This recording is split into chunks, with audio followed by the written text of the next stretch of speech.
Okay, everyone. Good morning and welcome to TechCabal Live. We'll be starting these live now. Thank you so much for joining us. If you're just coming, I hope you've enjoyed the music so far, and we're going to start digging into what we have today. My name is Timi Odueso, and I am Senior Editor at TechCabal, and welcome to TechCabal Live. Today, our topic, or what we're going to be talking about, is fintech solutions for mitigating the impact of inflation in Africa. And wherever you are on or off the continent, I'm sure you've seen the inflation rate. I mean, the prices of things are way up. Whatever you could afford. I know when Seçkin, Emre, and Peter and I were speaking yesterday, we were speaking about how the prices of things have gone up even from January till now. And so today we're going to be talking about how fintech solutions can help and what we can achieve, we as everyday people can achieve with these fintech solutions. But before I bring our guest up onto the stage and before we dig into the conversation, I'm just going to tell you a little bit about what we do at TechCabal, what Cenoa does, and why we're here. Now, TechCabal speaks to the business and human impact of tech and innovation in Africa through high-quality articles, reports, and events like this. We also publish the TC Daily newsletter, which is a comprehensive roundup of tech news and events across Africa. If you're not subscribed to TC Daily, the link to do so will be posted in the chat room, so you can sign up right away. This event is organized by TechCabal Insights in partnership with Cenoa. Now, TechCabal Insights is the events, research, and data analytics arm of TechCabal.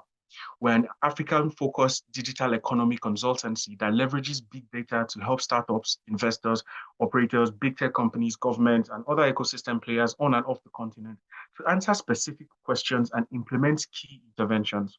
Now, our partners for today, Cenoa, is a borderless super wallet that improves access to dollar-based products. Cenoa helps people hit by inflation in emerging markets to protect savings and build wealth by enabling access to digital dollars and yields through leading and battle-tested decentralized finance protocols such as AVE and Trader Joe. Cenoa aims to serve the billions of people hit by inflation in emerging markets, and their first product helps you buy dollars and earn a fair yield easily, securely, and with zero fees. Thank you so much for joining us again. Welcome to TechCabal Live. And I'm going to run through the agenda now so that we can all know what's going to happen today. So this part where I'm talking now, everything I'm saying is what we call the introduction. I'm introducing what the session is all about. I'm also going to introduce the guest. And after this, we're going to have a 10-minute presentation from our partner, Cenoa, and they're going to tell us a little bit about what they do.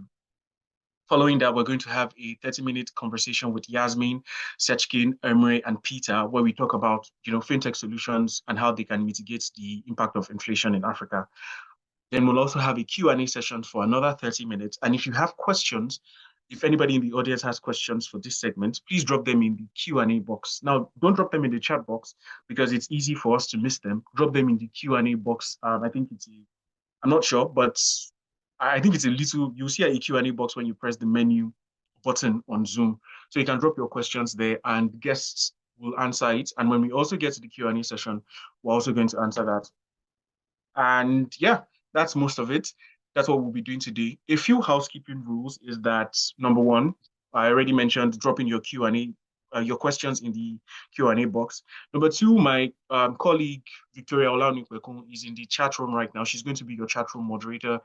Victoria, if you haven't said hi, please say hi, drop a wave or an emoji or something in the chat box so people can know who to contact if they have questions or if they have comments on something or if they're experiencing some issues. And yeah, that's most of it. If you have questions, again, Q&A box is to go, not the chat box. Welcome, everyone. I'm going to drop or hand over the mic to our partners at Cenoa for their presentation. So please give us 10 minutes of your time and let's learn a little bit today. Thank you very much. Thanks a lot, Timi. Thanks everyone for joining and listening. We just have a short presentation. I can just present it with share screen here, right? Yes, you can present with share screen. I think I need to drop out and come back in 5 seconds. In the meantime, can you do maybe intros? Like we didn't have a chance to introduce ourselves, like who we are as people. I'm coming back in 5 seconds. Okay. So I'm going to let's start with Emre. Emre, do you want to introduce yourself to the Sure. Hi everyone. First of all, thank you so much for hosting us. We are very excited to talk about inflation, fintechs, technology, and how technology helps people that hit by inflation, which is a passion for us actually. And I'm Emre, one of the co-founders of Cenoa, and I'm also a co-CEO with Seçkin. And before Cenoa, actually for the last 16 years or so, I've been launching products in different technology companies, and I spent more than 10 years in Silicon Valley, also working in hyper growth technology companies, launched product, led engineering and product teams. And about 2 years ago, we started Cenoa with Seçkin, and we are so excited to be here. Thank you, Emre. Yasmine, let's go to you next. Hello, hi everyone. This is Yasmine Mohamed Henna. I'm the co-founder and chief commercial officer at Sympl. Sympl is a fintech buy now, pay later, or as we call it, save your money, pay later, which is Sympl. I lead the commercial and product. Before that, I was the co-creator of Value, if you've heard of it. It's one of the largest consumer finance companies in Egypt.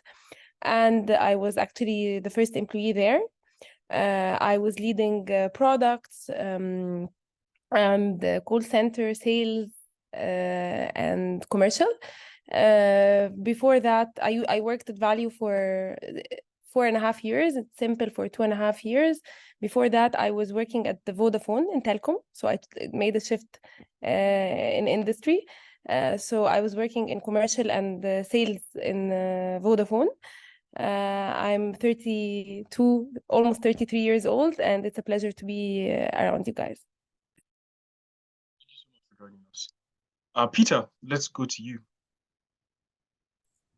Hi guys, I'm Peter Onu.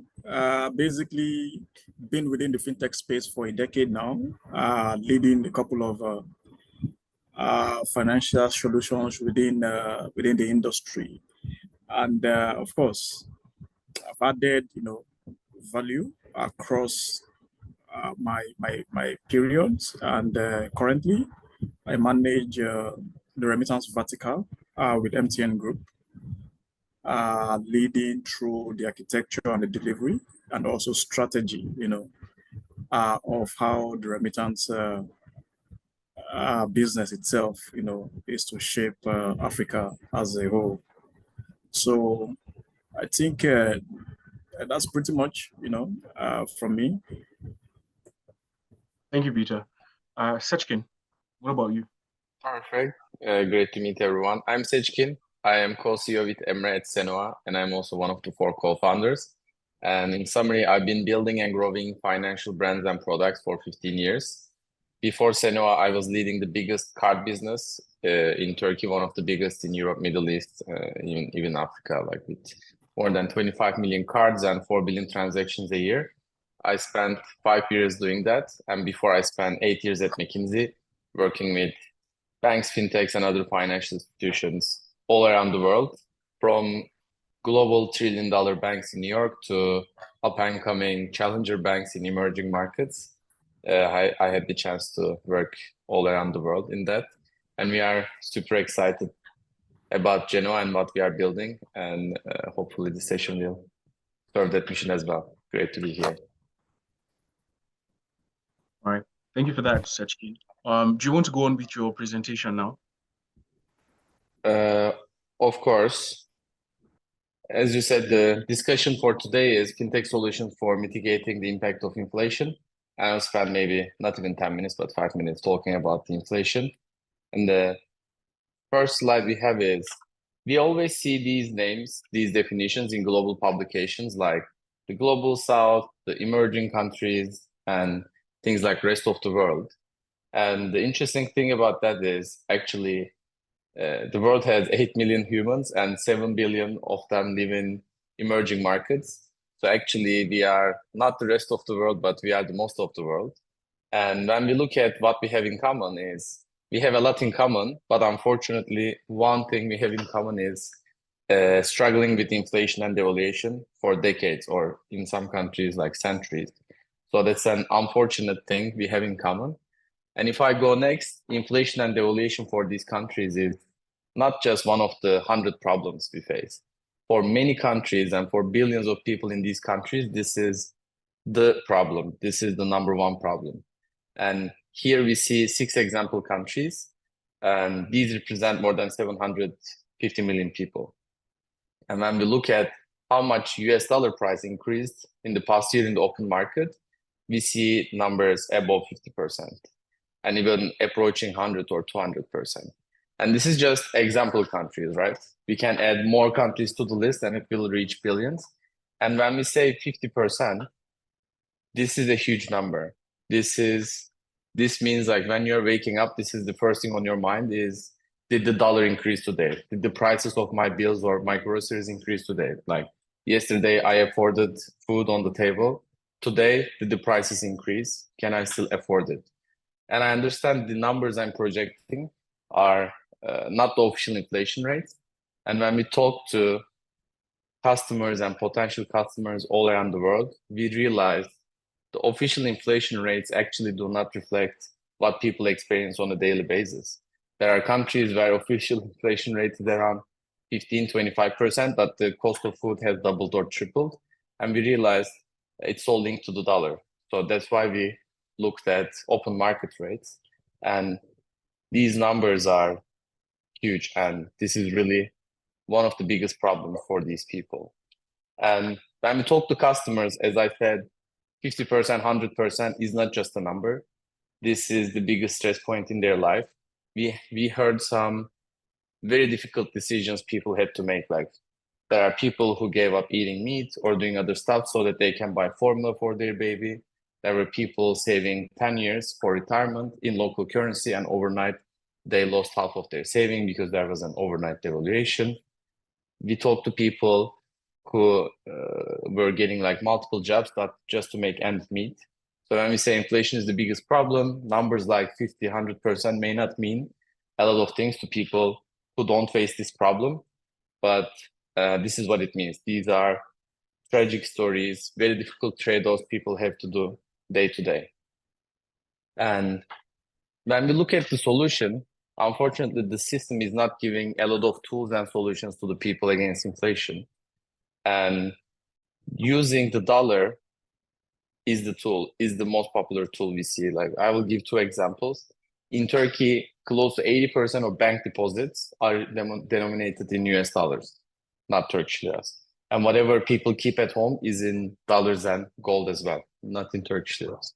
Or Argentina, people cannot put dollars into the banks, but the whole economy runs on dollars, paper dollars, and it's reported that there are $250 billion of paper dollars running in the economy, like buying groceries or even buying a house. Everything is done in dollars. So dollar is the most popular solution, and there is no other solution that's so popular. At the same time, the system that creates the inflation problem is not making it easy for people to use this tool. It's actually making it very difficult and expensive for people to use the dollars. And I listed 6 problems, but I can maybe talk about a couple of them.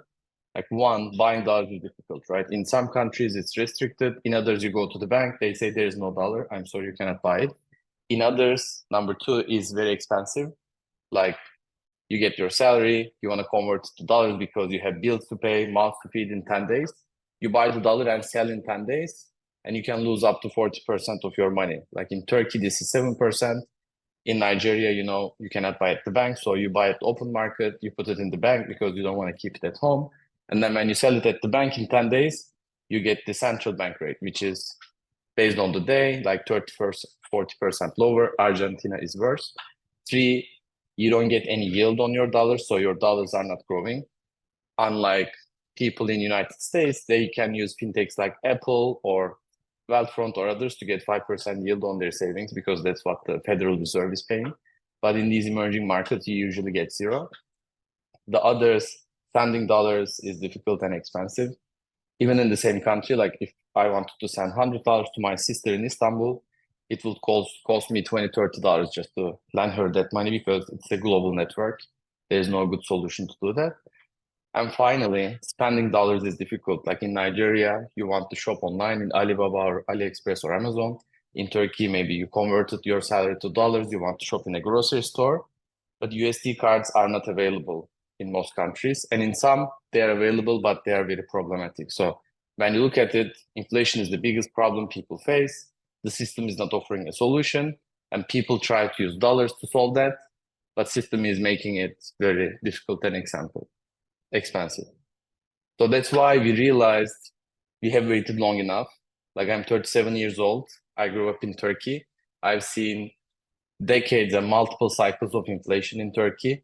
And I worked in a lot of countries, helping banks. And I've seen the same problem over and over again. And in many ways, this, in some countries like Turkey, this is older than a century. So it comes back and goes, but like maybe you have 3 years without inflation, but then you have 20 with hyperinflation. I see a lot of countries living that. And when we are founding Cenoa, we realized if we have waited long enough, the current system, if it could solve it, it would have solved it in the past 100 years. And that means we need new financial services based on new thinking to attack this problem. And we have to control our own fate. And that's where Cenoa comes in. So Cenoa is one of these new fintechs, new ideas, new ways of thinking. And it's a startup. And it's a new way to fight inflation battle. And in summary, you summarized it in the beginning, but we are an easy and cheap digital dollar account for everyone in emerging markets. And it has 3 big features. One, we are open to everyone because we use blockchain technology. It's permissionless. It can be used from any country in the world. It's not localized. So the great thing about blockchain is it's open to everyone. Second, it's secure because the money is stored in dollars, but it's also non-custodial, which means neither us nor the government can freeze customer assets or touch customer assets or control it. So it's super secure. And last one is we try to make it everything easy and simple for everyday users. So those are the 3 things that we highly focus on. And in terms of the products we offer right now, we help people buy dollars with real rates, no fees. We help people grow their dollars with fair yields that are closer to what people are earning in the United States fintechs. And the third one is we help people send dollars anywhere, domestically or internationally, with 0 fees. And last one, USD accounts and USD debit cards are work in progress. We got huge demands about those 2 products from customers. So that's in the pipeline to be number 4 and number 5. But even today, we hear just buying dollars and growing and sending them to friends is such a huge problem. And we are seeing huge demand. Like, we surpassed even 100,000 accounts in Nigeria in like 2 months. So the customer traction is crazy. We can see people are really having this problem and they are trying to test out and explore all the solutions they can because there is no good solution right now. And that's what we are. We are on our way to solve the inflation problem for billions. So if for anyone listening, please download Cenoa, become a user, test things out, give us feedback. And if you want to reach us, you can see our contact here as well. I tried to keep it short. I hope it wasn't too long. Thanks for listening. I know you were exactly on time. Thank you so much, Seçkin. And I think 100,000 users in 2 months, yeah, it really shows the impact you guys are having, and it shows that there's actually a gap there that needs to be filled. It shows that people want these solutions and they desperately need it. In way of starting the conversation, I'm going to ask, there's a question here that someone wants to be enlightened on what inflation means, but I'm going to twist the question and say, what inflation across the continent is growing. I mean, in Nigeria, it's grown to 24%. Ghana has it a bit worse. I think it's about 40% right now.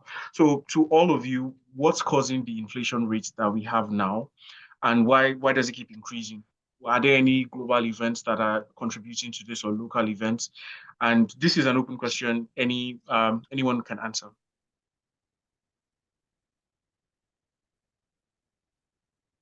Let me throw it to Peter first. Let's start with Peter. Okay, yeah. So, Timi, well, on that question, I think looking at the socioeconomics and the macroeconomics variables, you would see that there are a lot of factors that could lead to inflation. But I'm going to speak only from the concept, from the perspective of fintech. And I think fintech is one of the key reasons why there's inflation across the globe, especially Africa. Because when you look at the main inflation determinants, right? Money supply is an inflation determinant, right? Wage level is an inflation determinant. When you look at economic growth, is an inflation determinant. So fintech, in a way, has 100% contributes to these three because it provides job opportunity. People are able to earn more, so which means with fintech, people are able to earn more, and then there's more money into the ecosystem, and there's more growth. In fact, fintech has not also become part of the GDP contributors, basically. So, and the reason is just because fintech directly influences consumers' choice. Okay, and this is a cause, for why fintech has a direct effect on a nation's inflation. So, I believe, from a standpoint, that fintech really is one of those major contributors to why we have inflations in the world, and we must be able to also solve it, using same fintech. Maybe we'll get to that within the course of the conversation. Yeah, thank you. Okay, Mozambique, I didn't see that you coming from that point of view. Yasmine, do you want to pitch in? So basically, I believe with regards to inflation, I will actually speak for my country, specifically Egypt. What we've been seeing is increasing in like hikes in prices. Everything is increasing because basically, sadly, our productivity, our like from production standpoint, we depend a lot on imports. We don't export enough, and what happened is that the economy is not as strong as it should be. So because there's no production, because all the infrastructure that was done was focused on infrastructure of buildings, infrastructure of roads. There was no production of the basics that we need to live. That's why we live in complete hikes of prices because the dollar rate is increasing. So if I would speak for our solution, Sympl, that maybe I can talk about later, we help consumers bridge the gap between the inflation and the hikes in prices and between their everyday lives by offering a payment solution that helps them to be able to get everything they want, whether products or services, and split it on short tenors, interest-free. So it's a model that's different, but you can compare it to Klarna, to Affirm, to Afterpay, to Zip, to Zilch, companies like that. But with the inflation, definitely our model is being affected, and the cost of debt is completely very high. And the inflation for the country actually is not just affecting the daily life of consumers, it's affecting everything. Like, no matter how many digital solutions are launched to make things better, but like the complete hike in prices is affecting also businesses, because when the USD is very limited, like in Egypt, we have a problem with USD. I'm sure you're all aware. Businesses cannot pay for their bills, like for the infrastructure bills, for the data center bills, for the Facebook ads bills. So yeah, we're trying to find solutions for that, but digital solutions are coming up. A lot of startups are launching digital solutions to help businesses and consumers. However, we're seeing it a bit dark, but we're hopeful that we could. I'm hopeful today that I could listen to solutions from your side that can help us. Maybe we could find potential collaborations that can help us here in Egypt. Thank you so much, Yasmine. I think that encapsulates what we're talking about. And in terms of solutions, there's something that Peter said that I want to draw back and ask Emma. So we're saying that traditional fintechs, they've had hundreds of years to solve inflation and they haven't solved it. So in what specific ways can fintechs address the unique challenges of inflation in Africa that in comparison to, traditional fintech approaches? Yeah, thanks a lot. I love that question because that's also the reason why we built Cenoa. And I mean, Seçkin also mentioned a little bit about like the financial technology companies versus fintechs. And I'm hopeful and I'm a big believer of technology. And with today's technology, people can do much better than what the traditional financial institutions have been offering for decades. I mean, in general, to fight with inflation, what you need to do is you need to make sure your money grows at a rate that at least keep up with the inflation. And ideally, hopefully, your money grows faster than the inflation rate so that like you don't lose money or you don't lose your purchasing power. And it's actually easier said than done.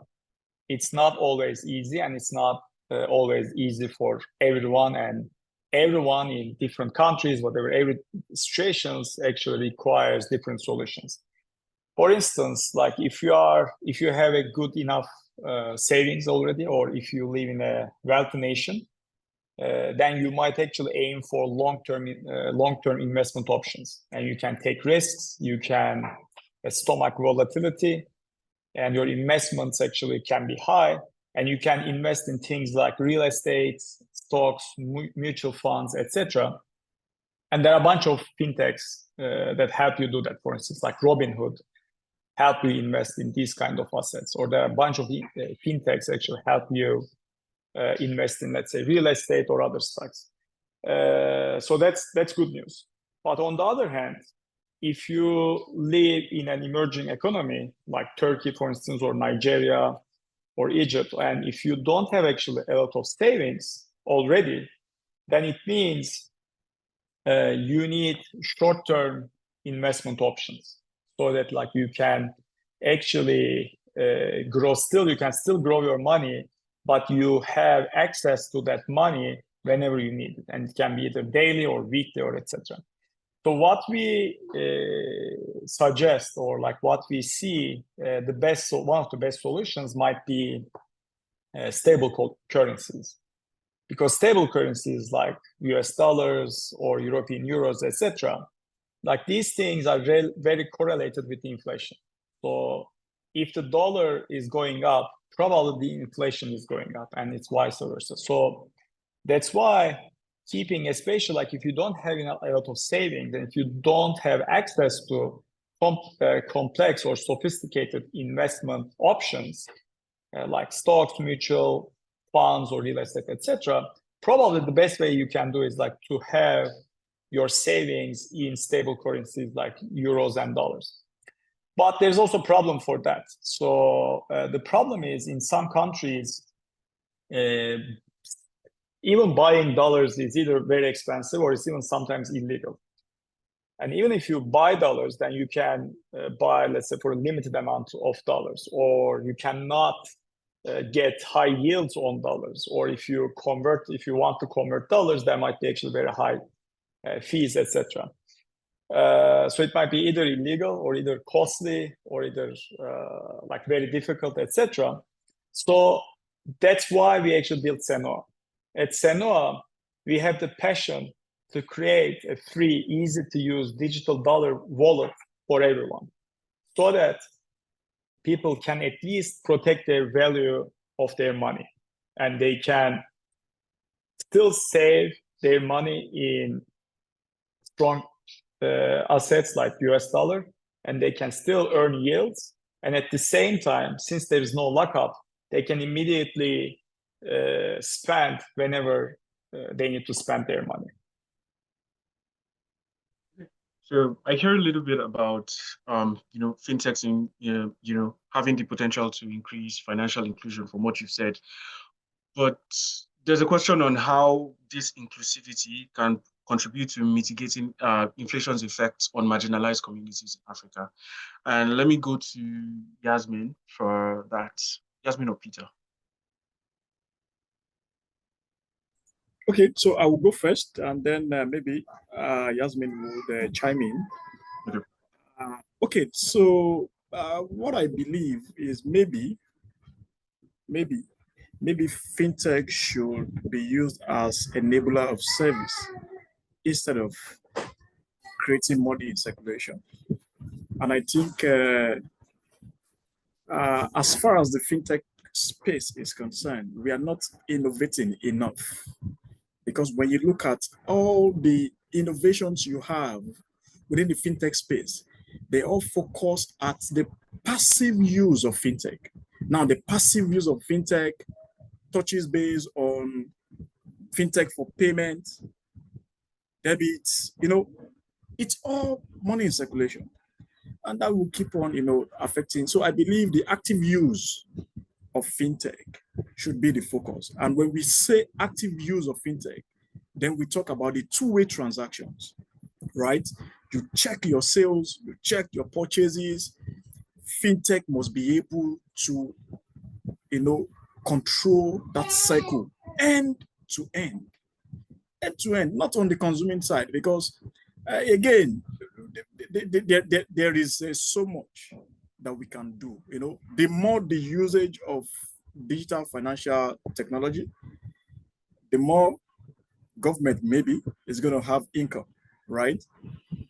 And I will consider fintech as a tool on the road. Your normal toll gates is also a means of generating income for the government. So if fintech is used into active use, the government can have a direct earning capacity on fintech, which would eventually translate into, government interventions, holistically at the decision making stable. So I believe that the active use of fintech, should be what we should consider. And maybe if you want to take a case study of an active use, we just have to consider, the fintech as an ecosystem that promotes both private and government partnership. And when you consider it that way, you see fintech as a means of, we need to distribute government benefits, and of course, that will then tell you about access to lending programs, digitized currency. Is government able to make more money from fintech? And in turn, what are they able to do with the money they make from fintech? See, until fintech gets into that capacity, I see no headway really. Inflation would maybe keep there's no way that financial inclusivity that we preach would be realized. The active use is what drives that financial inclusivity, and that in turn pushes responsibility to all partners within that ecosystem. So again, I believe that fintech should be used as an enabler of service instead of for creating money. And with that, we'll be able to really touch on this financially secluded and be able to offer to them value instead of being interested in their money or in how to move money, up and down. And I think fintech can do more, and we just need to get to that level with our innovations. Yeah. Okay. Thank you, Peter. I thought someone unmuted their mics. Okay, so I'm going to go to the next question, which is for Seçkin.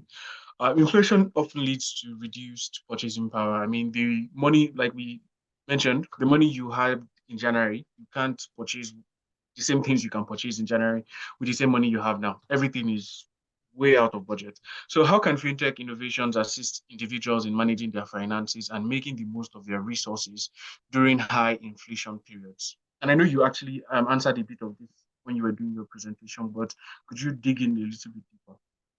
Of course, happy to dig in more. And in the beginning, we discussed what inflation is. And as you know, there are multiple types of inflation and multiple root causes.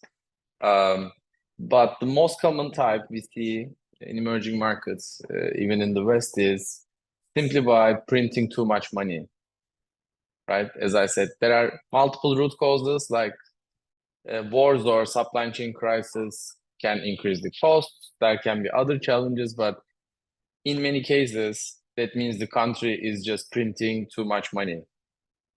That creates the inflation, meaning the economy is the same. If you print double the amount of money, the value of the money basically goes in half. And of course, that means countries are either spending more than they produce, or that means they are importing more than they're exporting, etc. But the summary is they're printing money. And that means you have some local currency in your amount, in your pocket. But when the government prints more and give it to other people, that means you can buy less than what you could buy yesterday. And here, as I mentioned in the presentation, the first rule is we should stop expecting centralized entities, the system, the traditional finance, or even others to solve it. We should, as individuals, like take the matter to our own hands and start fighting back. And the first thing, as Emre said, is, and we do at Cenoa, is first thing, make your money inflation resistant. There are other things, but first of all, you have some money in your pocket and make it inflation resistant, mostly by converting to dollars or other things. But that's the first thing.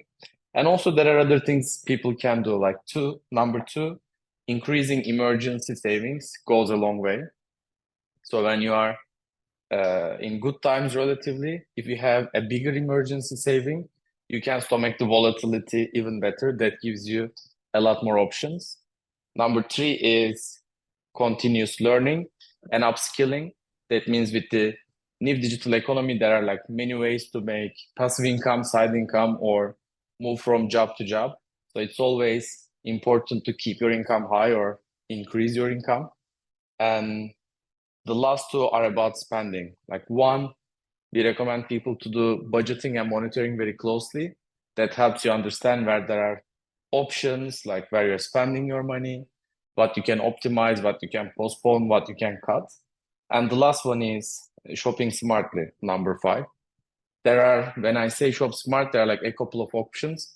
Like one, people buy in bulk. When you buy in bulk, you get a lot of discounts. Also, that's like buying as soon as you get your salary, because rest of the month prices might go up. So when you find a good price and when you know you need something like baby diapers or bread, buy in bulk.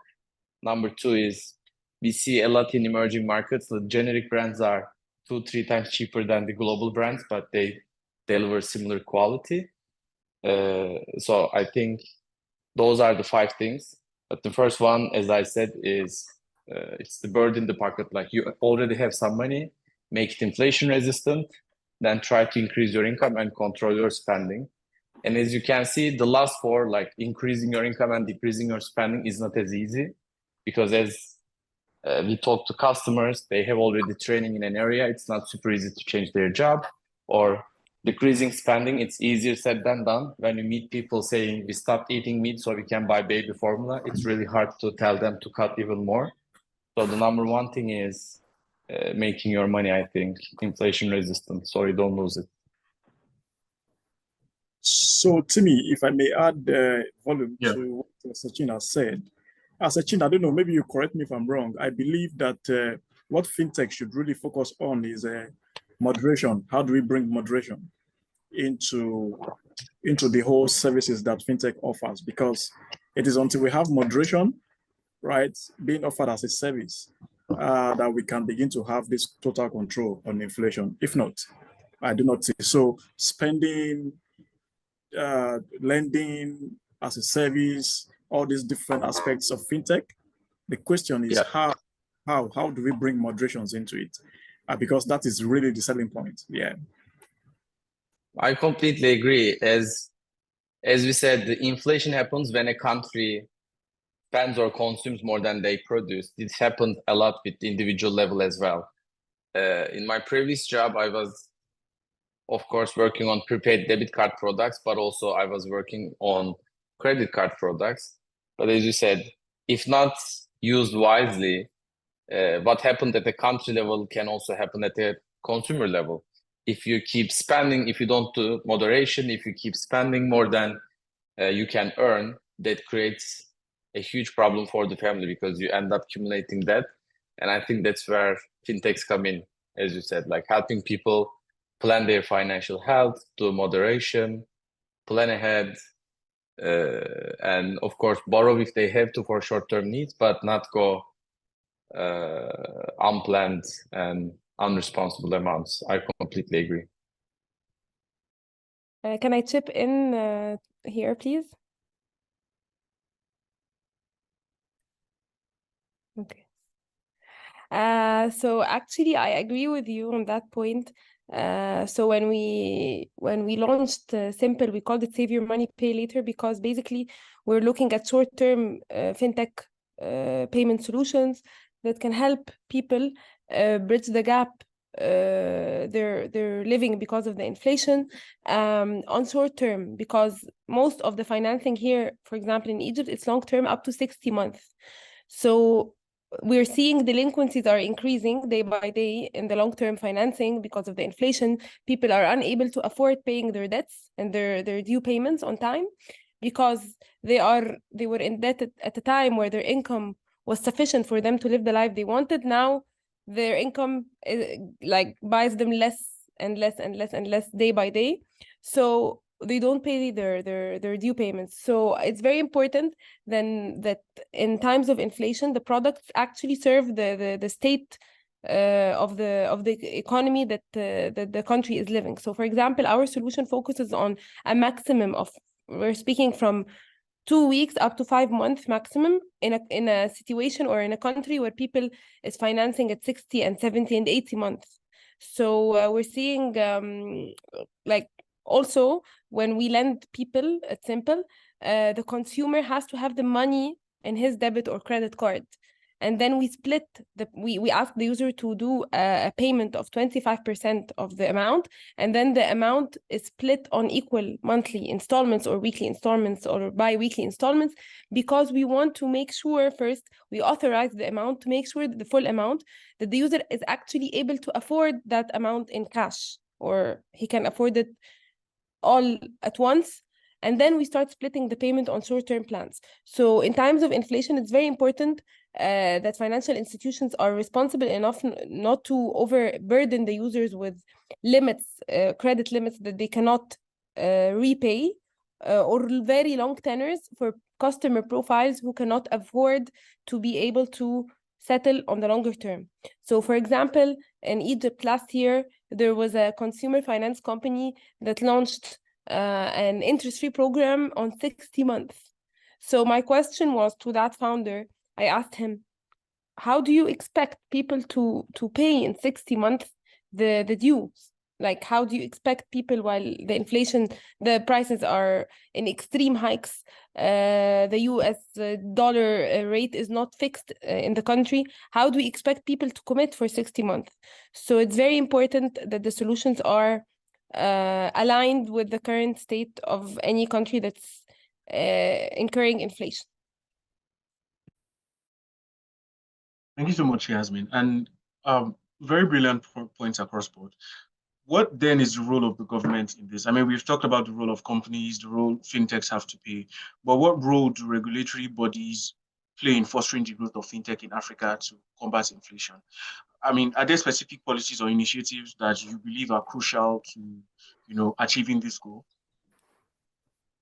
Okay, so what I believe is when you look at the ecosystem itself, there are gaps in our digital infrastructure, right? Especially for businesses, and government needs to improve, the technologies to develop these infrastructures, so that we can be able to maximally harness the value of fintech. Yes, but of course, when you look at within this space, within this short headlines, you will see there are two critical stakeholders that cut across: the decision makers and the regulators, right? And these two guys have a lot to do in strengthening the development of fintech, as a tool for reducing inflation. For example, I would expect the regulators to focus on creating an enabling environment for innovations, right? But of course, of what use is, in fact, how do you create an enabling environment if the technology infrastructure is not there, if the decision makers are not supportive enough? So I would expect that it's a joint collaboration, right? Because what we've been seeing and that people have been suffering from is the regulators acting differently in different capacity to the decision maker. It has to be a joint effort. The decision makers and the regulators have to work together because it is on the infrastructure that exists that the environment is established. And it is on this environment that is established that people can begin to create, the technology capacity, and the digital infrastructure, and of course, create value, out of everything. So, of course, I would expect that while regulators focus on creating this enabling environment for innovations, they would also take into consideration two critical things, consumer protection and enforcement of financial stability.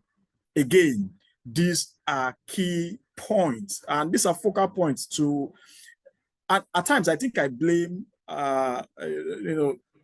fintech itself. I blame us really, because at times we are so profit-oriented that we do not even comply with regulations. Even for cases where you have these regulations, with these infrastructures. For example, you see governments now supporting switches. Governments are building switches so as to, promote interoperability, across the different FSPs that exist within the ecosystem. But you will still see fintech organizations, because the regulators put a high amount of money on these, licenses that you need to collect, or you need to purchase, or you need to get. And you see fintech cutting corners, trying not to be part of that journey, by looking for maybe another way. And then we innovate and invent based on wrong motives, right? Instead of innovating and inventing on the right things to do. But then I would expect that the decision makers, again, and the regulators work hand in hand. While one creates the digital infrastructure, I would expect the other to also create that environment by bringing policies, and laws, that protects first the consumers and also then establishes stability within the ecosystem, so that the balancing can be there. Yasmine, let me throw the question to you. Is it the same in Egypt?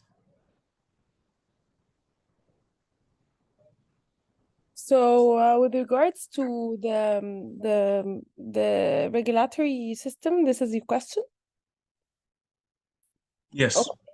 Okay, so for the regulatory system, what we're experiencing is actually a very positive, we can say a very positive impact from the regulators. So if we were talking about the Central Bank of Egypt, we're seeing great support in terms of regulations that are issued every very short period of time to support fintechs to be able to come up with digital products that are fitting the current state. If we also speak about the Financial Regulatory Authority, every once in a while we see a lot of updates to the regulations to help boost more products that help fight, digital products that help ease the lives of the consumers and the businesses. So actually the regulator in Egypt over the past, we're saying starting 2015, 2016 till date, we're seeing a huge support to fintechs, to consumer finance, to even insurtech, to be able to grow and support consumers and businesses. So the regulatory bodies in Egypt are very, very supportive to the ecosystem. Thank you for that. We're 10 minutes away from the Q&A session. So if you have any questions for Seçkin, for Yasmine, Emre, or Peter, please drop them in the Q&A box. And Seçkin, I have a question for you. So you've worked across, you've built products for decades. You've worked across growing platforms for decades.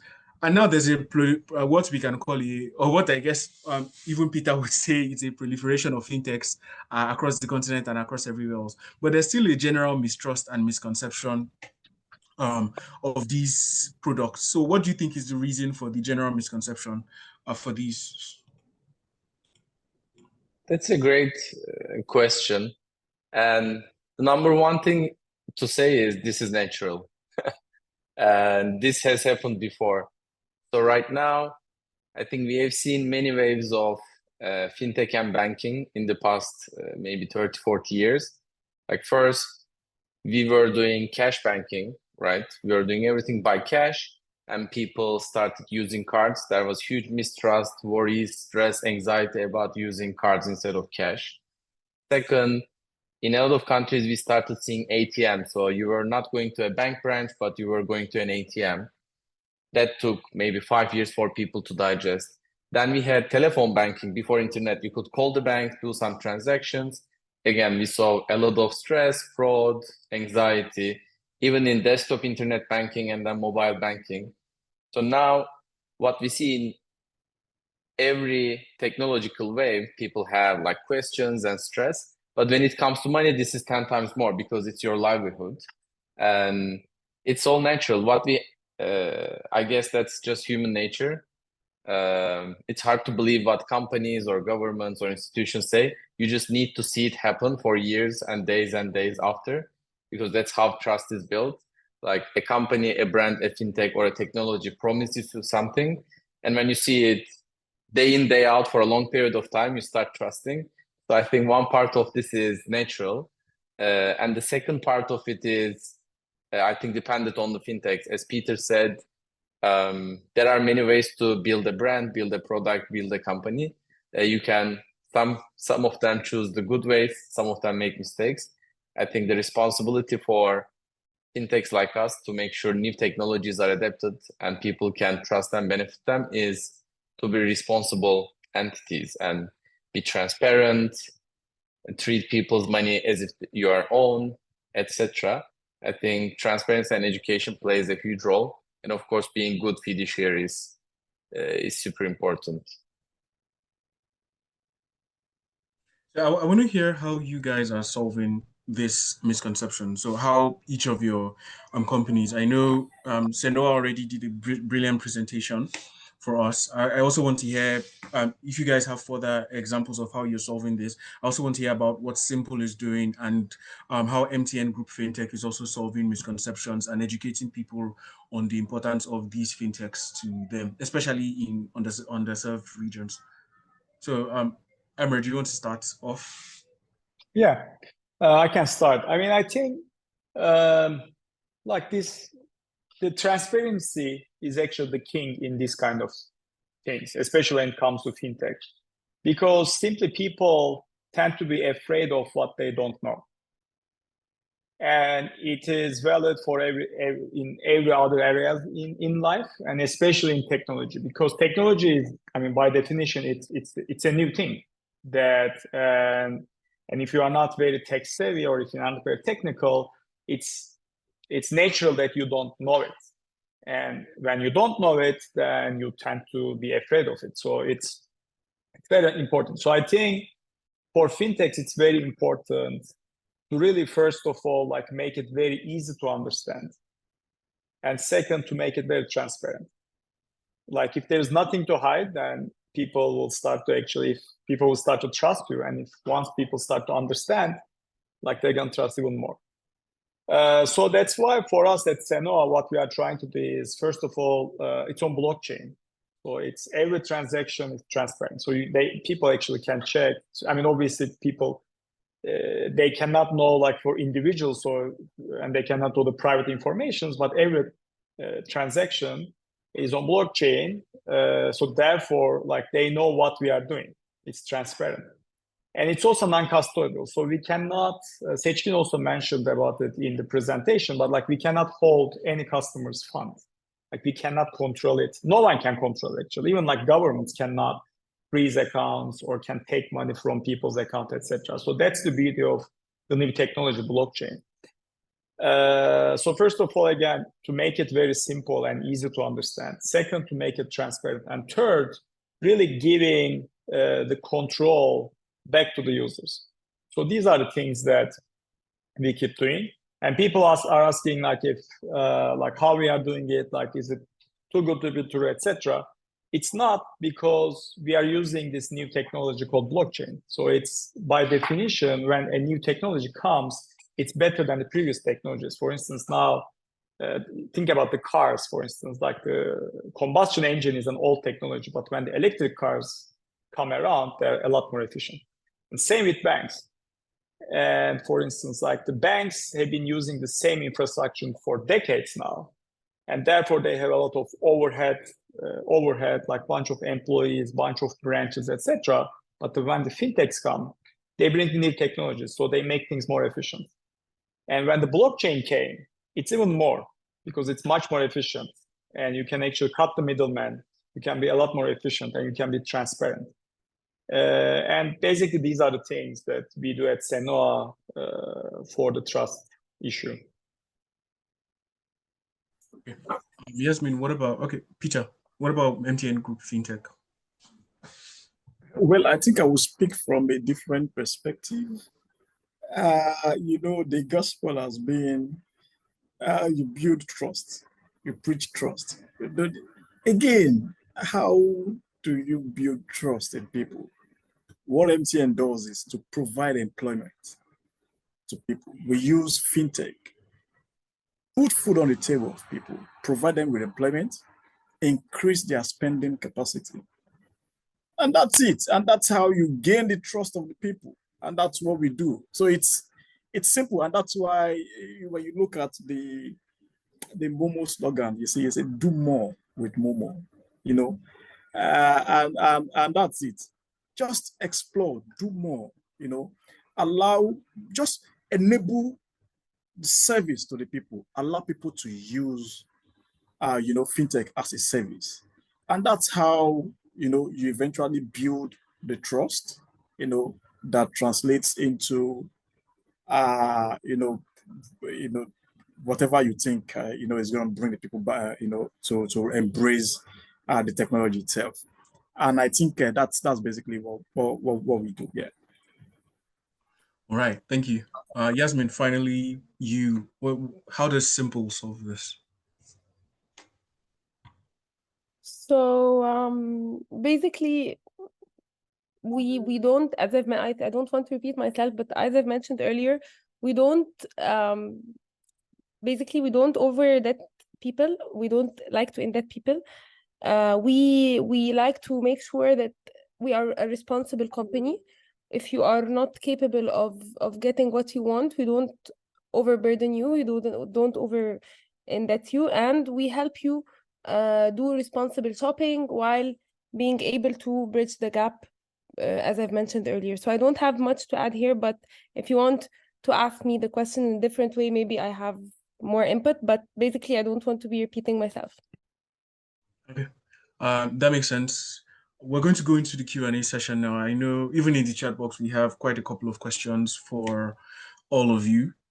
So I'm going to go with one for Yasmine from Joy Ibok, who says, how then would you, I think this is on what you were speaking about earlier, how then would you advise that the founder who had financing options for up to 60 months won't reducing the number of months overburden the cost consumer with heftier monthly payments?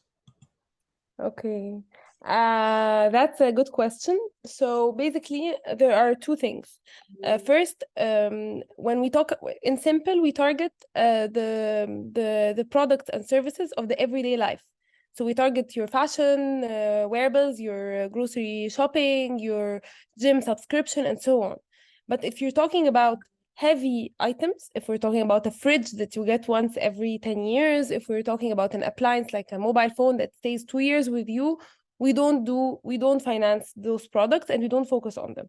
However, as opposed to that, I don't believe that you should do them on 60 months, because if you're financing a smartphone that lasts maximum 2 years with you over 60 months, so you'll be paying the dues of something that you already threw away. So in my own point of view, it doesn't make sense, right? So when we talk about everyday shopping or everyday products, the average ticket size we're speaking of is around 4,000 to 6,000 Egyptian pounds. So on short-term basis, and based on our risk algorithm that runs for each and every customer. You're not over indebted because your installment amount is not high. But if you're talking about high ticket sizes, like for example, a fridge, a big appliance, a smartphone, we don't finance this. So it's better to do it on a longer term plan. But I'm not speaking about 60 months. I'm speaking about 12 months, speaking about 15 months maximum. But when we go to 60 months, it becomes so long to be able to foresee in such an inflation. Will the user be able to afford this later on or not? This is my own point of view. I hope it's transferred or channeled. Yeah, it also helps to know that 60 months is almost 5 years. So that's a really long repayment plan. Yes, it would fit for a mortgage, for example, if you're doing a mortgage. But Yeah. but for an iPhone or for something like that. Yeah, 60, it's a lot of months. Yeah. There's a question here, and I think I'm going to push it to Seçkin and Peter. Is there a way to encourage people to invest more on fintech applications than to take loans? So Pelumi Dada is asking if there's a way we can encourage people to invest more in fintech applications than to, take loans from, maybe digital lenders or something.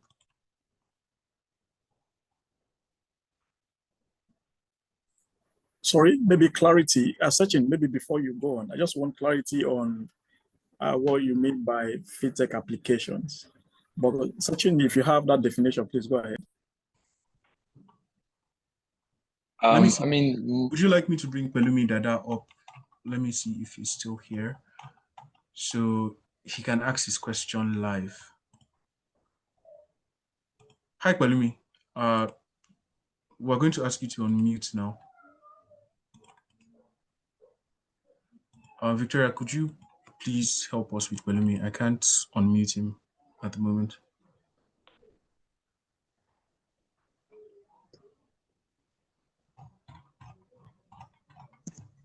Can you hear me? Yes, we can hear you. So my question is, majority of in Nigeria, and majority of Nigerians use the fintech apps to get loans. So, and some apps have the investment section on them. They don't use this section. So is there a way fintechs can encourage people to use the investment section, giving them a high return on investment so they can invest their money, protect it against inflation, than take loans on these applications?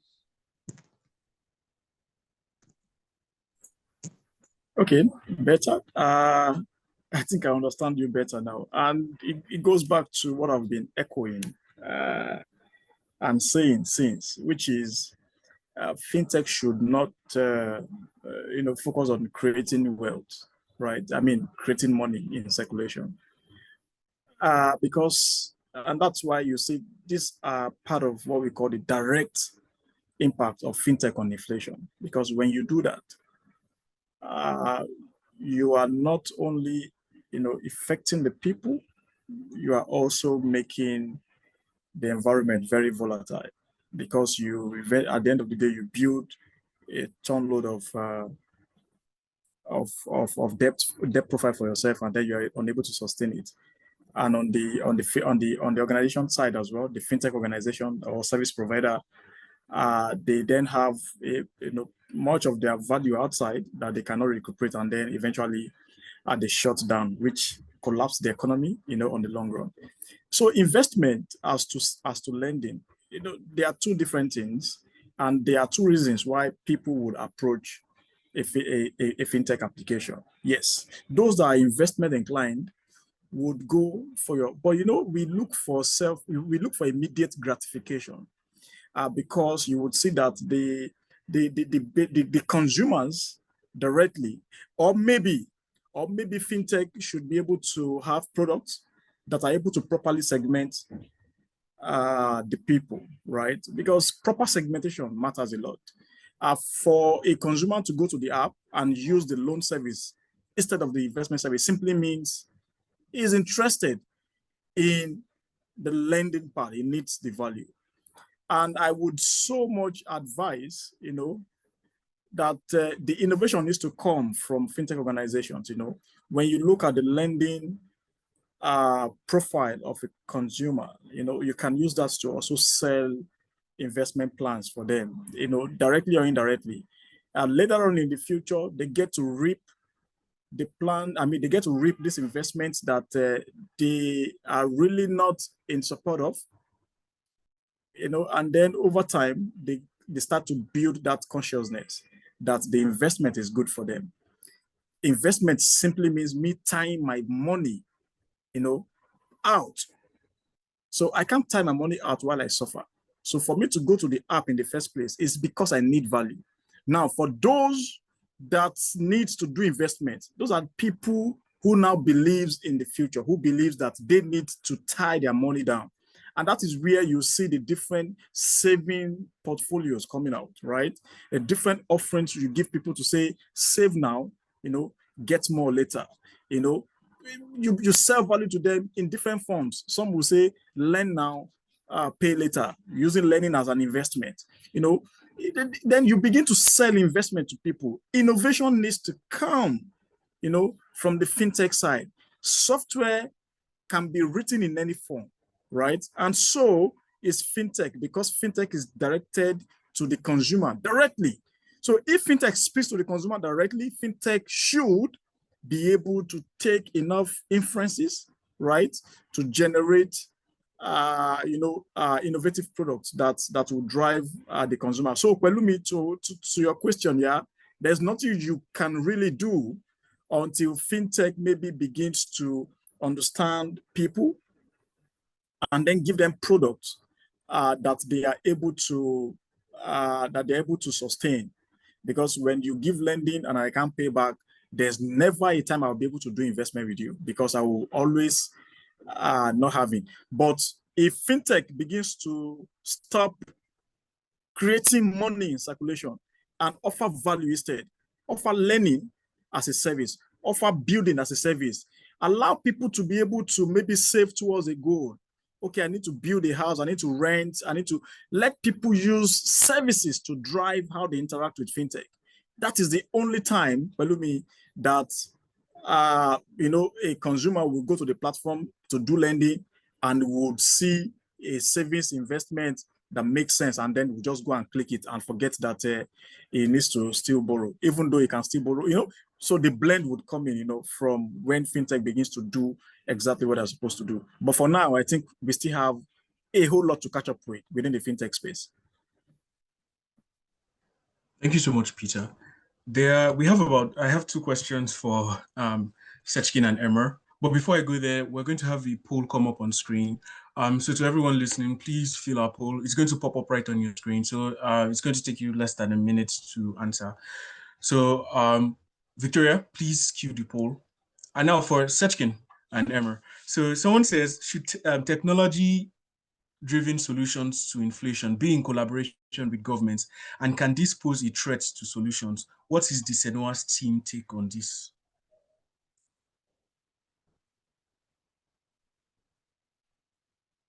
Actually, can you repeat the last part? I think I missed that. Okay. Sorry, Timi. Let me rephrase a bit. So if technology-driven solutions to inflation, should technology-driven solutions to inflation, should they be in collaboration with governments? And would that collaboration, will it pose a threat to solutions? So will collaborative solutions to inflation with government pose a threat to, inflation? Okay. Maybe I can start and then give it to Seçkin. Seçkin has more experience in working with governments, but I also am familiar with a bunch of technologies and technology trends. And I'll give you an example, especially in Europe, for instance.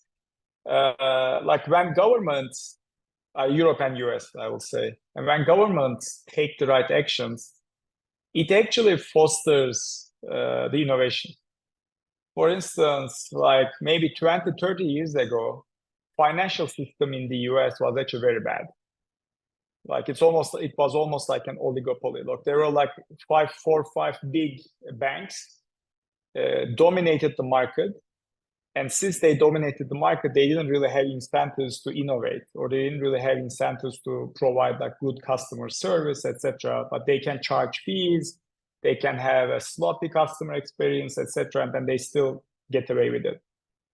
But about 10 years ago or so, or maybe even more actually, US government made something smart. So they actually enabled the open fintech law. They actually passed the open fintech law, and then they actually enabled fintechs to thrive because they forced big banks to open their APIs so that small fintechs can build on top of those APIs and build great services. And when there's competition in the market and when smart people work on problems, then they solve problems, and the customer's always better off for that. So on one hand, I think the role for governments and regulations should really enable innovation and fair competition. Because when there's a duopoly or like these kind of things, then the smaller companies cannot survive and therefore cannot innovate. And then there's no incentive for companies to provide better service to customers. At the same time, like if government open up everything, then obviously there might be other problems. Then like you can ask like, what about scammers or fraud, etc. I mean, obviously there should be a level of security checks and balances, etc. But at the same time, I think the role for government should really foster innovation. And in that way, yes, I think fintechs can collaborate with governments, of course, in that sense. And we have seen examples in the US, and I can tell you confidently because at that time I lived in the US and I see through all this innovation. Seçkin, do you wanna add more? And I know that you have experience mostly in Turkish fintech and European fintech ecosystem.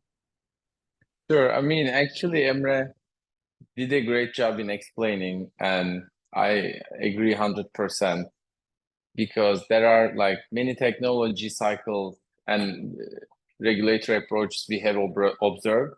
And in areas where governments and regulators did what Emre said, all the citizens and the economy and the country benefited, meaning increasing innovation, opening up competition, but making sure there is like at least minimum amount of regulation to make sure all the consumers are safe. I think that has worked the best. In areas where there is zero regulation or like too much regulation, it always killed innovation in its tracks. So I agree 100%. And I also agree that fintechs should collaborate with governments wherever they can. I think the challenge here though, fintechs are usually very small companies with very small resources, right? When you think about banks, they have like 50,000 employees, billions of dollars. When you think about regulators and governments, they have hundreds of thousands of employees. But when you have fintech, sometimes these are 2, 5, 10, 20 people that have only enough money for a year or two, right? And if they are local, there is a government. If they're global like us, we are operating in 50 countries. Of course, fintechs would love to collaborate with governments, but they are not always have huge resources to invest in regulation, invest in government relationships or lobbying. So I think there is, of course, a lot of things fintech needs to do, but I think the bigger power and the bigger authority is on the regulators and governments themselves to open up the space for innovation and regulations and being friendly towards fintechs and startups. So I agree, it's a great thing to do, and we see great examples of it, like Emre said in US. So we only have. Okay, Peter, do you want to? So just to give me back and add, a few seconds of voice to what I've been said. Sure. I think I have sort of a different opinion about government involvement, right, in fintech. I would strictly want the government to be a decision maker, play its role as a regulator, and that's it. No partnerships, because when you do that, you block that fair competitive advantage. The moment government partners with a fintech, before you know it, they begin to drive agenda, and then that monopoly of the market begins to set in. fintech should be allowed to operate, right, within the portfolio. Every fintech product has a segment, again, has a market segment, a target segment. Focus on your segment, add value to the segment, increase, right, increase your customer base, keep adding value to more. And let government, at its own level, just play as an enabler of the environment that allows the fintech to thrive. And that's it. Any other thing, it begins to create that monopoly of market. And eventually, the smaller guys will begin to fight the government. And that's part of the things we are seeing in the country, in Nigeria, where we have tons of fintech solutions, tons of fintech products, and everybody is fighting each other. The consumers are looking for ways of just borrowing from one lending app to the other without any means of paying back. The government is not doing what it needs to do with respect to maybe making KYC, available, maybe enforcing what credit eligibility should look like, within the Nigerian footprint. And so government should focus on what it is, the infrastructure, what it is to enable the environment, and let it be that way, and let fintechs, own the partnerships with themselves, right, based on the different levels at which they operate. Why some would operate at a higher level based on capacity, some would operate at a lower level based on reach.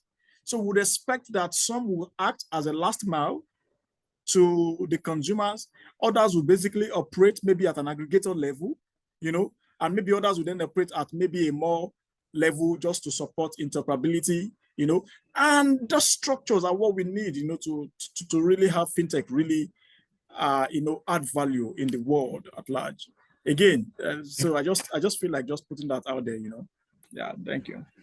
Thank you so much. So unfortunately, we have only a couple of minutes left for the Q&A, and we have so many brilliant questions on the back end, but I'm just going to pick one that I think is super critical. And this is for Seçkin and Emre again. What about cybersecurity? Lanre is asking, what about cybersecurity concerns in using these web or mobile apps? Does blockchain completely eliminate these cybersecurity concerns?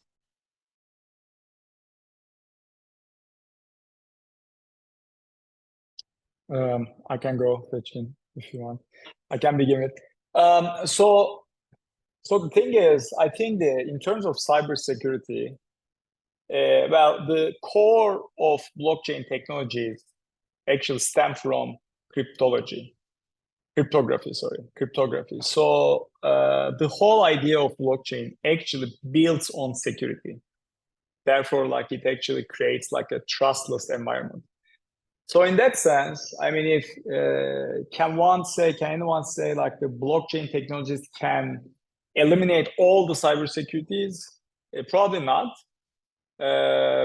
But then we need to look at alternatives. And when you look at the alternatives like fintech or let's say Web 2.0 or the previous technologies, the blockchain has actually a lot of advantages when it comes to cybersecurity, because that's the whole point of building blockchain technologies or blockchains based on cryptography, which started from cybersecurity. So in that sense, I would say it's a lot safer than traditional technologies.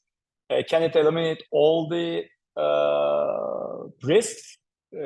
Probably not. The technology itself cannot eliminate all the risks, but basically we can build a lot safer products on top of blockchain rather than traditional technologies. And that's actually what we do at Cenoa, that we actually work with a bunch of auditors, independent auditors, etc., or we do a bunch of different tests, etc., to make sure that our systems always safe and secure for everyone. Thank you so much, everyone. And we have unfortunately come to the end of today's session. But right before we release our guests back to their to close off the weekend, We're going to ask everyone for their final thoughts in 1 minute. So I would like to start with Yasmine. Yasmine, what are your final thoughts on the topic and everything we've been discussing so far?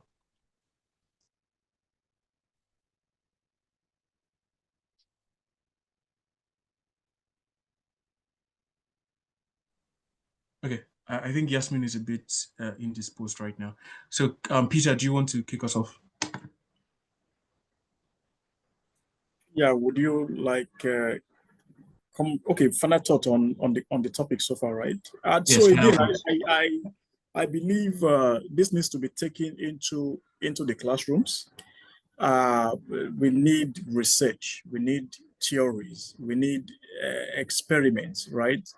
To back up the effect of fintech on inflation, right? The impact fintech has, because from where I see it, two things comes to mind. There's the impact on inflation, and then there's a reducing impact on inflation. So fintech has a reducing impact on inflation as its advantages, and it also has cases where it has a substantial impact on inflation itself, which could be positive or negative, depending on how we decide to see it. So we need more scholars to take up, topics like this, come up with theses, that gives us more insight, so that we can take this technology, these experiments, results, and we can innovate with it, build some stuff. So maybe in the next 2-3 years, I would like to see more theses, coming out on this kind of topic, for us to begin to really evolve with fintech solving inflation, having reducing effects on inflation. Yeah. Thank you so much, Peter. Emre, final thoughts. Final thoughts. As we said before, old ways won't open new doors. So the solution to inflation or unbanked population actually should come from new technologies, because the traditional financial industry and financial players actually brought us to here, the current situation where we're living right now. So to get out of this situation, we need something new, and it only makes sense. So that's why we need new technologies, we need fintechs, and we need a lot of actual fintechs to collaborate each other to try and to get out of this situation. Thank you so much, Emre. And finally, Seçkin, your final thoughts. Yeah, final thoughts. As Emre said, we are living in incredibly revolutionary times. And as he said, there are like a lot of new emerging solutions. And my advice to myself and all citizens and consumers out there is, the system brought us here, and it's not going to take us somewhere else. It didn't solve this problem for 100 years. So, and there are a lot of fintechs trying out new solutions. There are a lot of new technologies like blockchain and fintech. And for consumers, what this means is, please take the matter into your own hands. If you wait for another 10, 20, 30 years, the problem will not go away. Educate yourself, explore new tools, educate yourself, explore and test new products, and become involved, right? These fintechs, they're open for feedback, including Cenoa. Test out the product. If something is failing, give us feedback, give us advice, tell us what you need, what you want, what you care. Become active members of this community and shape this movement forward. Because if these fintechs are going to solve the inflation problem for billions of people, it will take billions of customers, but also it will take millions of advocates and ambassadors and community members. So please take the time to educate yourself and test these products and give us feedback and become part of the movement. Thank you so much, Seçkin, and thank you to all our speakers for joining us for this session. Thank you to Yasmine. I think she had to drop off for a work thing. Thank you to Seçkin and Emre. Thank you to Peter. Thank you to all the attendees for joining us, and thank you to myself for being a fantastic host. Please, we have a post-event. Thank you. Thank you, Timi. we have a post-event survey in the chat box. Victoria would have dropped the link. So take a couple of minutes to tell us how we did for this live session. Tell us what you liked about the session, what you learned from the session, and what we can do better next time. And a very huge shout out and thank you to Cenoa for their support in putting the event together. Please check out the Cenoa website. The link is going to be on the screen right now, so you can check out Cenoa, check out what they do, test out the app and actually use it, because it's a very, very important way to mitigate inflation that you can use to mitigate inflation today. If you want to keep up with what we do at TechCabal, what we do, what's happening in the African ecosystem, please sign up to TC Daily and in a Jiffy newsletters.